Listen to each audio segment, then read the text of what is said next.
Sa bayan ng Dueñas, Iloilo. Noong panahon na wala pang masyadong kuryente,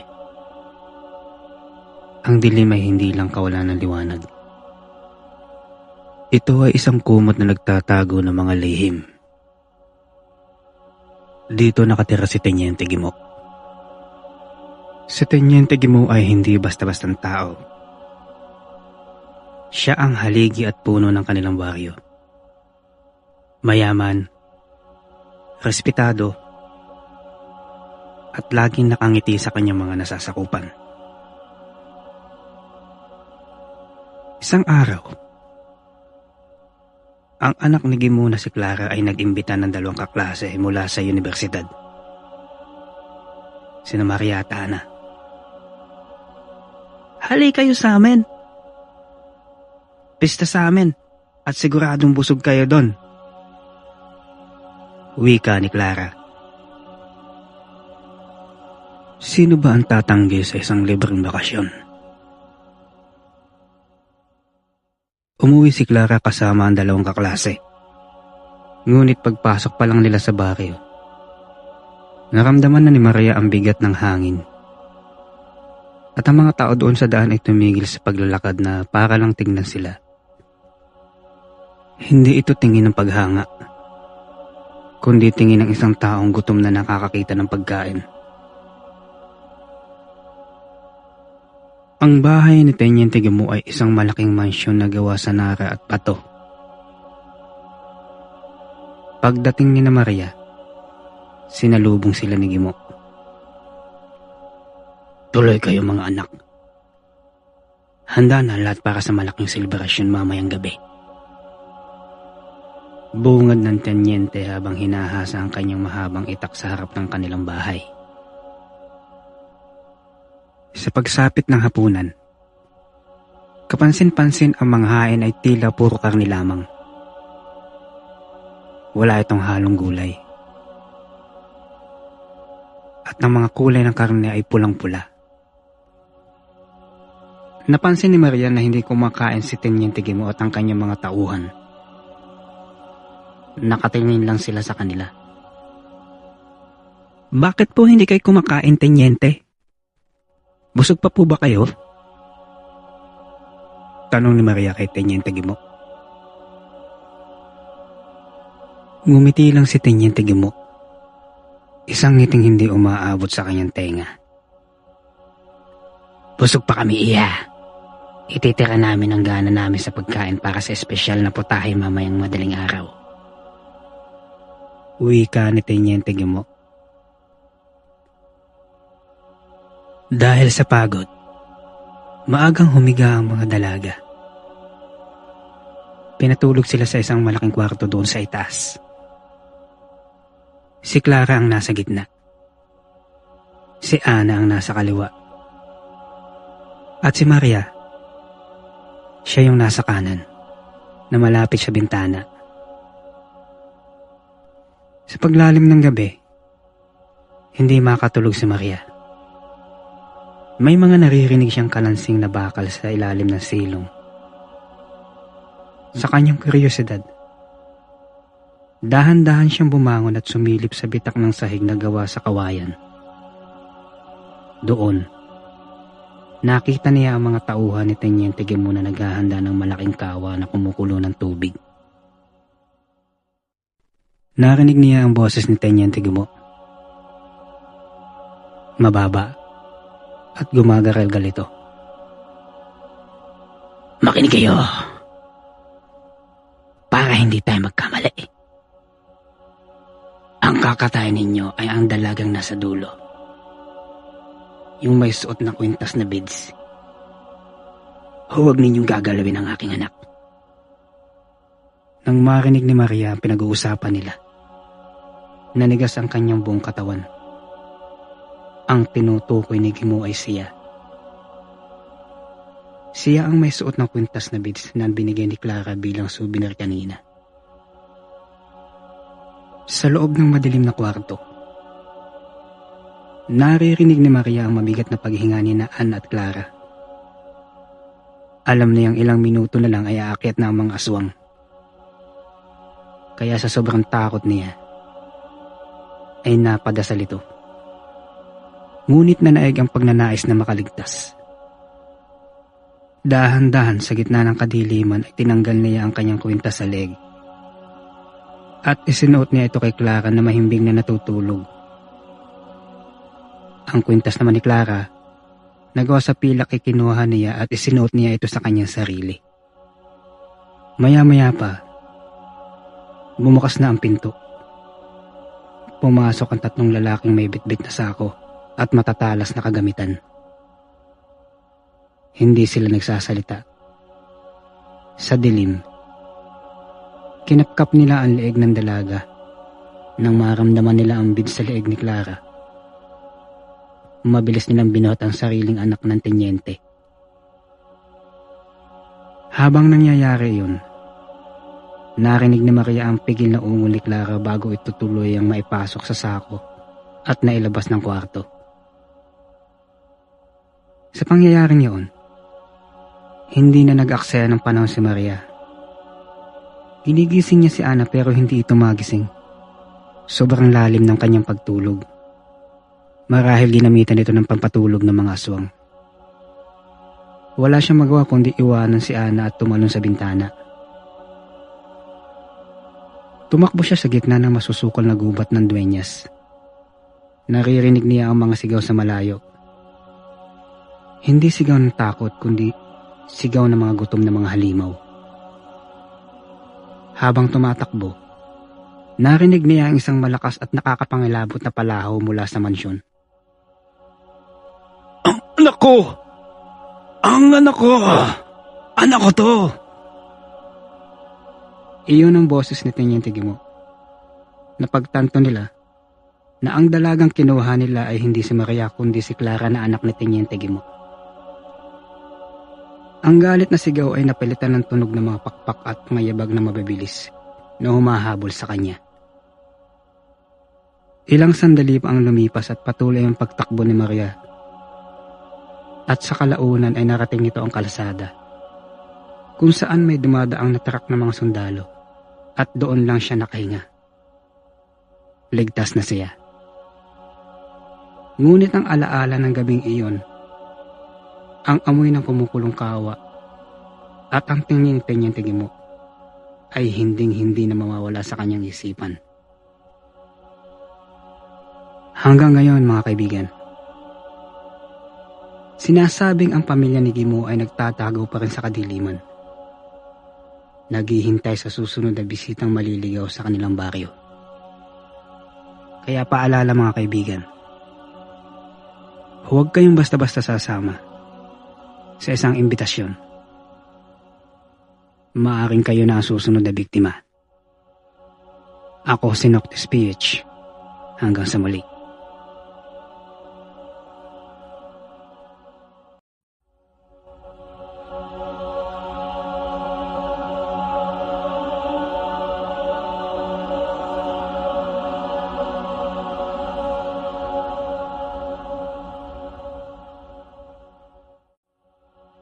Ang kwentong ito ay na-share sa atin ng isa nating kaibigan.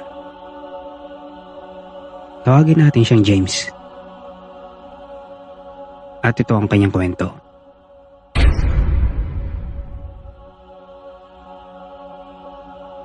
Nagtatrabaho ko sa isang tindahan sa bayan. Meron akong kaibigan. Tawagin na lang natin siyang Alan. Si Alan ay taga-kabilang baryo. At magkasama kami mula nung mag-aaral pa kami. Dahil sa hirap ng buhay, napilitan kaming tumigil sa pag-aaral. At nagkasundong kaming dalawa na magtrabaho muna. Isang umaga, nagulat ako. Nakita ko si Alan sa labas ng bakura namin.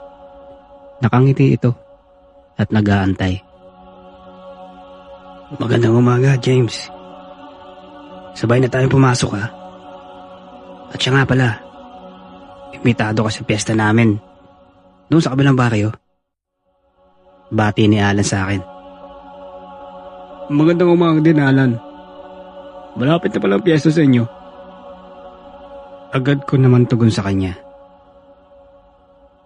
Pinipilit niya talaga akong sumama sa piyesta. Pero sa isip ko, sumasagi yung alaala ng mga bulong-bulungan sa amin. Kasi may nababalita na ang lola daw ni Alan ay may lahing aswang. Pero sa tagal na naming magkaibigan, wala naman siyang naikwento sa akin na nababanggit. Hindi ko na lang pinansin yung iniisip kong yun. At nagpasya ako na sumama sa kanya. Sinabi ko lang na magpapaalam muna ako sa mga magulang ko. Isang gabi, naikwento ko kina nanay at tatay ang paanyaya ni Alan sa akin. Sabi ko sa kanila, Nay, si Alan kasi nagyayaya na piyesta daw sa kanila. Pwede ba ako sumama, Nay, Tay? Ano ka mo? Kina Alan? Anak, alam mo naman siguro yung mga bulong-bulungan ng mga kapitbahay natin tungkol dun sa lola ni Alan. Sagot sa akin ni nanay. Napatingin naman ako kay tatay. Nay, kung papayag lang naman kayo. Tay, payag ba kayo na sumama ako sa piyesta kay na Alan? Tanong ko naman kay tatay. Nagkatingin si nanay at tatay. Sige anak, kung gusto mo sumama kay Alan, mapipigilan ba kita? Hindi naman ligid siguro sa iyo mga bulong-bulungan ng ating mga kapitbahay. Naswang daw yung lola na kaibigan mo. Paliwanag ni tatay. Oo, nakarinig ko na po yun, pero wala naman pong katotohanan yun. Chismis lang yun ng mga kapitbahay natin, tay, nay. Payagan nyo na ako. Uwi ka ako sa mga magulang ko. Walang problema, anak.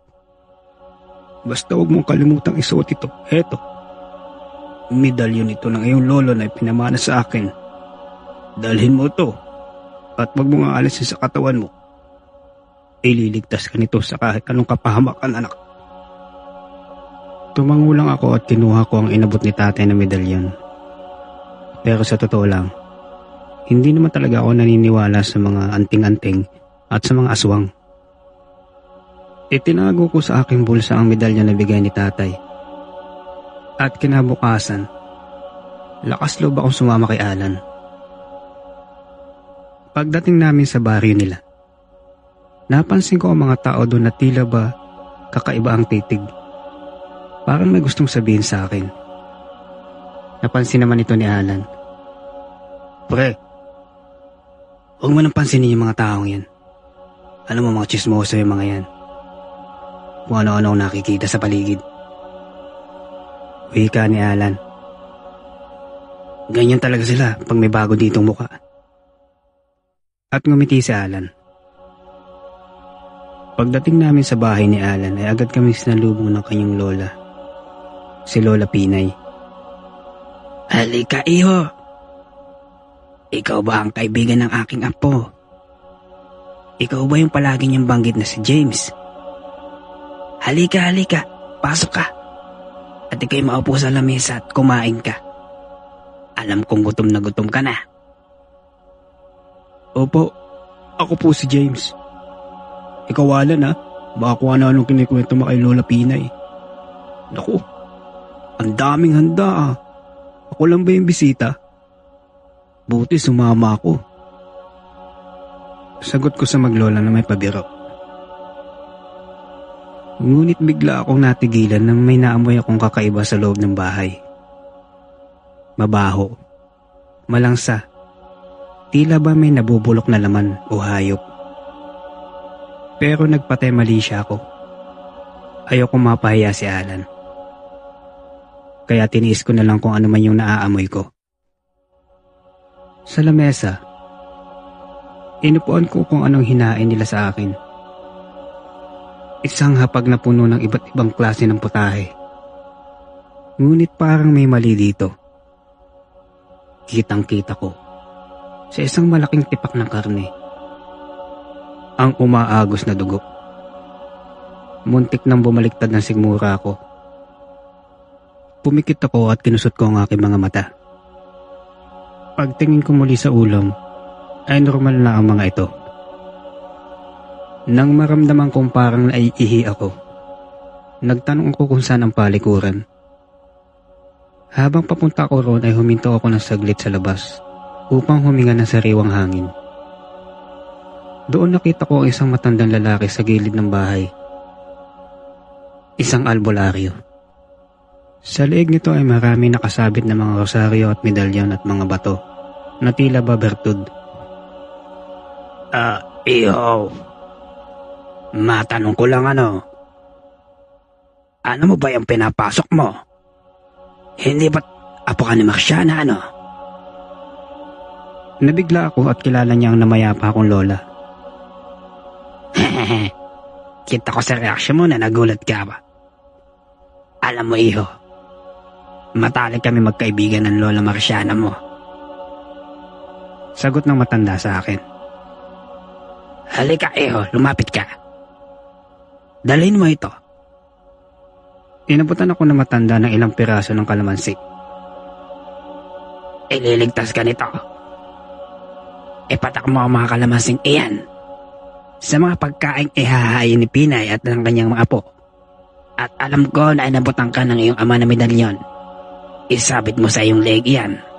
Huwag mong kalilimutan. Iyan ay magiging panangga mo sa mga masasamang nilalang. Wala akong nasabi. Narinig ko na lang ang boses ni Alan sa likod ko. James, ba't ang tagal mo? Halika, kumain ka na. Pumasok ka na sa bahay. Sino ba yung kinakausap mo? Bumalik ako sa loob. Nawalan ako ng gana. Nang maalala ko ang sinabi ng albularyo. Wala akong makain kundi kanin lang. Naisip ko ang isang paraan. Sinabi ko kay Alan na walang tubig sa lamesa. Mabilis ang kumuha ng tubig sa kusina si Alan. Ngunit sinabi ko na walang yelo. Kasi gusto ko ng malamig. Kaya lumabas siya upang bumili ng yelo. Si Lola Pinay naman ay abala sa likod ng bahay. Nagkaroon ako ng pagkakataon na mabilisang ilabas ang kalamansi at ipatak ito sa mga ulam. Sa harap ko. Sa maniwala kayo't sa hindi. Nagbago ang lahat ng itsura ng ulam. Ang kaninang mainit-init at mabango ay biglang nag-iba ang anyo. Ang mga karne nito ay naging mga piraso ng tao. May mga kamay, paa, braso at buhok. Unti-unting nangitim at nabubulok sa harap ko ang ulam. At sobrang baho ng amoy. Nagmamadali akong tumakbo patungo sa banyo. At doon, isinuka ko ang lahat ng aking kinain. Totoo pala ang mga chismis. Aswang nga sila.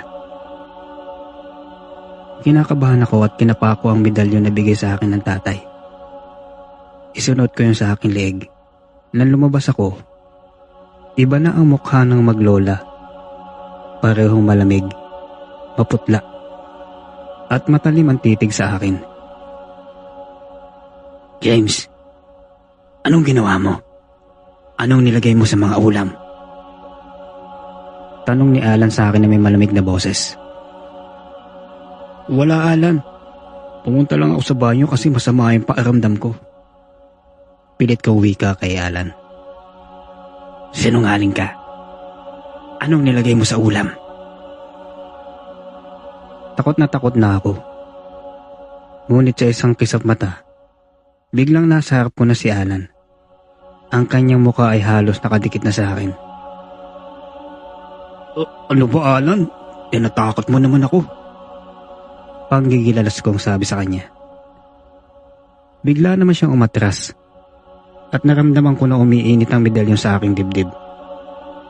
Ito siguro ang dahilan kaya siya umatras. Naalala ko bigla, sa tagal namin magkaibigan, hindi niya kailanman kinain ng mga pagkain mula sa akin. Lalo na kung may bawang o asin. Nagagalit pa nga si Alan kapag pinipilit ko siya na kumain. Dali-dali kong inilabas ang medalyon at itinapat ito sa kanya. Umatras si Alan. At nagkaroon ako ng pagkakataon para tumakas palabas ng bahay. Habang papalayo ako, nakita ko ang matalim at malamig na titig ng maglola. Para bang nagpapahiwatig ito ng isang pangakong paghihiganti. Pagdating ko sa bahay, agad kong ikinwento sa aking mga magulang ang nangyari. Nagulat silang lahat nang banggitin ko ang albularyo. Iyon ang matandang umibig sa iyong lola nung araw. Paliwanag ni Itay. Pagkatapos ng mga pangyayaring yun, hindi na ako bumalik sa trabaho. Takot akong baka balikan ako ni Alan. Hanggang ngayon hirap pa rin akong paniwalaan na sa tagal namin magkaibigan, ay may tinatago pala itong si Alan, na ang katotohanan, na ang pamilya pala nila ay isang aswang. At ang kalamansi, ito ang nagligtas sa akin sa pagiging yanggaw kay Alan. Wala na akong balita mula noon. Hanggang dito na lang ang kwento ko. Sana marami makarinig ng aking kwento. At isang paalala na rin sa mga tao. Huwag na huwag kayo magtitiwala kahit pa sa kaibigan nyo. Hindi nyo alam ang mga tinatagong lihim nito.